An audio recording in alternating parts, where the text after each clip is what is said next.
Bapak, Mama, saudara-saudari, para suster, umat yang terkasih. Akulah jalan, kebenaran, dan hidup. Adalah gelar yang sangat dalam maknanya dari semua gelar yang disandang Yesus. Jalan mengisahkan kepada kita bahwa Tuhan memberi kesempatan baru kepada setiap manusia berdosa untuk kembali kepadanya. Kebenaran menyatakan kepada kita bahwa seluruh hidup dan karya Yesus sama sekali tak bermakna andai kata yang diwartakannya itu bukan bisikan kebenaran. Bukankah dengan kebenaran ia memberi jaminan bahwa Tuhan tidak pernah meninggalkan umatnya? Pada saat ini saya ingin memberikan kesempatan kepada beberapa rekan imam untuk memberikan testimoni atau kesaksian tentang pengalaman bersama, belajar bersama dengan almarhum. Lawrence saya kasihi, saya sapa itu Deken yang saya takuti, dan kamu semua ini yang saya tidak anggap. Pembagian jelas. Yang pertama, kalau saya disuruh beri kesaksian, saya takut. Karena Marcel tulis, dia bilang saksiku ada di atas. Siapa juga berani lawan kalau dia sudah taruh di atas. Saya tidak memberi sebuah kesaksian kecuali cerita tentang dia menurut versi saya. Baik, saya ingat lagi begini ketika Perpas, itu Bapak Uskup singgung kali lalu, itu kemarin Marcel presentasi hasil data yang dikumpulkan dengan analisisnya. Kesimpulan paling terakhir, karena ada pertanyaan kiri kanan dari teman-teman imam, kesimpulan terakhir dia bilang begini, kamu semua ini tidak mengerti. Kami imam 100 lebih berkumpul, lalu dia bilang kamu semua tidak mengerti. Saya ketemu Marcel, saya beri judulnya begini, saya ketemu dia di tengah jalan. Sekolah kurang lebih tidak terlalu jauh beda, 3 tahun berbeda. Saya kelas 3, dia masuk kelas persiapan. Untuk kenal baik tidak, karena saya orang Lauk Pandai, lawan orang Berela tidak bisa. Atau memang karena saya takut dengan Marcel, atau memang karena Marcel tidak biasa anggap orang. Tidak, saya masuk sebagai Paisis di Seminari Oken di tanggal 15 Juli tahun 2016, dan dalam percakapan akhirnya saya mengundang Marcel. Kami mulai bersama-sama berjalan di Seminari Oken di tanggal 17 Agustus tahun 2016, pertemuan pertama di jam 16. Itu titik awal dari kebersamaan kami dan berjalan bersama sampai terakhir dengan kajian demi kajian di tahun 2017. Dia menyertai kami dan mendampingi rencana strategi seminar. Mau berubah atau mau punah, itu pilihan. Karena kajiannya melihat segala yang sudah jalan, dan memang eksistensi seminar itu tetap ada, tetapi keberlanjutannya itu mesti lagi diatur. Karena itu mau berubah atau punah. Langkah ini yang berjalan sampai saat terakhir. Hasil untuk kerja seperti ini, satu yang saya tangkap, dia membantu kami mengumpulkan yang tercecer untuk bisa menjadi lebih terakhir. Itu yang dia punya kerja. Ada banyak hal, dan itu belum diatur dengan baik tercecer. Karena itu dia dengan kecerdasannya menolong untuk mengumpulkan sehingga sistematika yang diatur baik, dan karena itu berujung kita kalau mau berubah agar tidak punah, kita mesti membangun sistem. Itu yang saya katakan.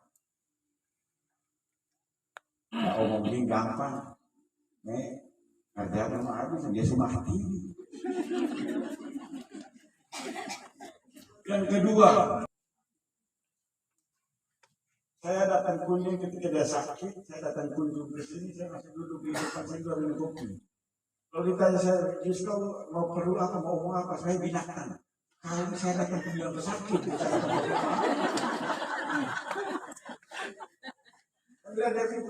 dia hanya tanya mau kerja apa, pikir apa, yang ini, yang itu.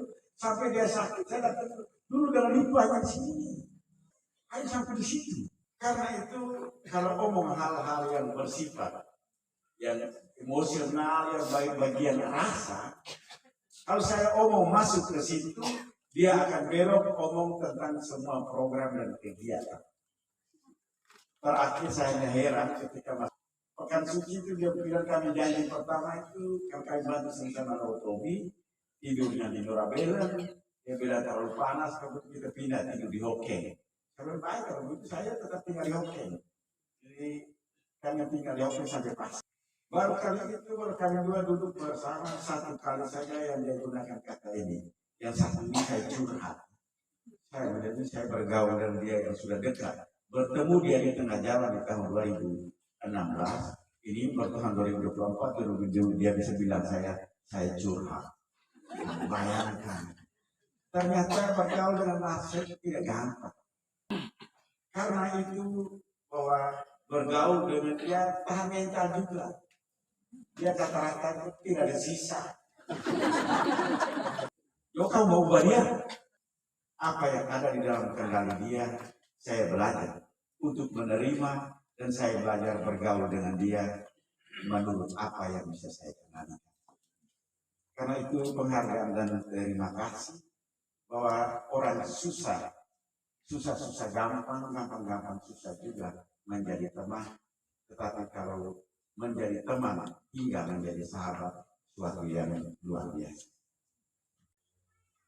Bapak Mama, saudara-saudari yang terkasih, akhirnya saya secara pribadi sebagai saudara, saya juga mau bersaksi tentang saudara saya yang satu ini. Kami dua itu saudara. Saya punya mama Katarina Fernandes Lamuri, berumah bapak Martinus Fernandes Lamuri. Katarina dan Martinus itu bersaudara. Maka saya itu bersaudara dengan mama.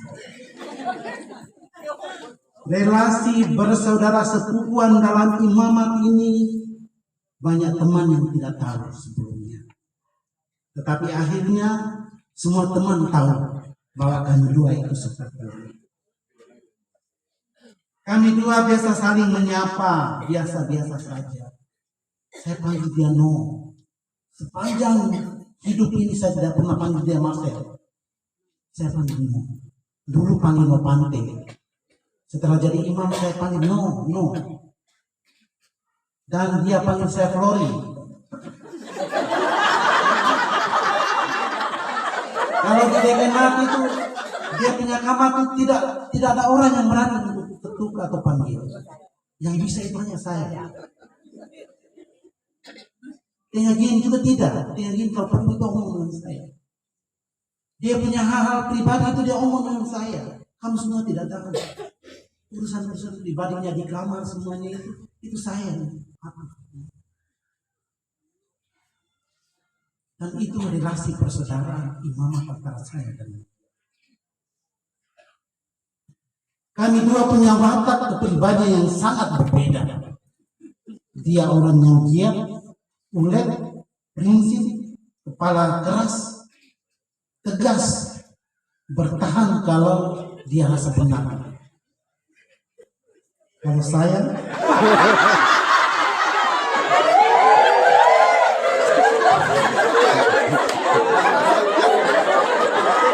kalau ketawa kita menangis.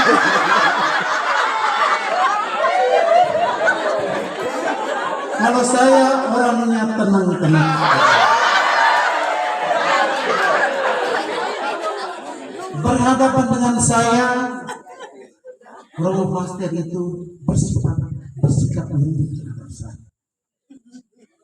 Kami dua akurat bersaudara. Sepanjang ini kami dua tidak pernah marah. Dia tidak pernah marah saya. Anak-anak itu yang marah. Dapat kata apa untuk marah saya?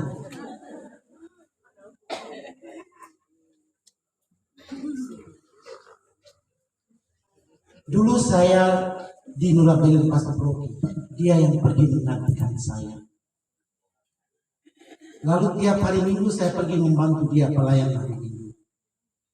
Satu ketika pasca dia minta saya dengan Romo Tote melayani di sana. Jadi saya dengan Romo Tote pergi ke sana. Tote itu dia punya ponakan yang dia paling sayang. Sampai di sana dia bilang, Flori, karena di atas itu dia tinggal, cari mobil tempat lain. Sudah saya mengalah, saya pergi tidur di pastoran di stasiun Wartogi. Lalu habis perayaan, pulang itu kan kumpul persembahan banyak. Di pastoran dia duduk nonton TV, putar kopi kasih tote minum. Putar kopi, dia duduk nonton di sana, tote duduk di lipat kaki goyang. Lalu dia bilang begini, Flori, atur tote punya persembahan itu. Ika taruh di motor, dia punya motor, dia Iko punya motor yang tidak bisa isi dalam saya punya auto itu besok saya bawa. Dia tidak suruh putar kopi beri kita. Dote minum, sekarang dote lipat kaki goyang. Saya di sana mentote itu balik berapa dia pergi.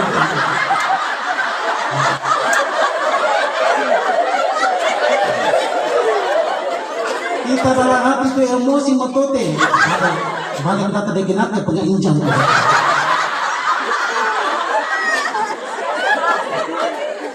Tapi itulah Mas R.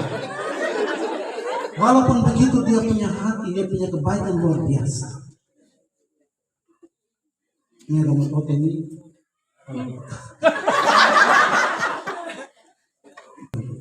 mau engkau jalan. Kami percaya dan yakin engkau di surga. Engkau seorang imam Tuhan telah menyelamatkan jiwa-jiwa. Doakan kami semua di sini. Jangan lupa Tenga, Opi, Lipo, dan email serta ponakan-ponakan. Sembahyang untuk orang semua keluarga besar supaya orang hidup baik-baik. Yang tebai-tebai itu engkau sobat semua. Jo untuk kita sendiri, no. Engkau tahu kita penjati modul. Sembahyang untuk kita, karena engkau tahu kita pesat-pesat. Semuanya itu engkau bahas semua. Biarlah hidup kami ke depan selalu dalam bimbingan kasih Tuhan. Dan semakin banyak orang yang mendengar Injil dan kebaikanmu menjadi percaya kepada Tuhan Yesus. Amin.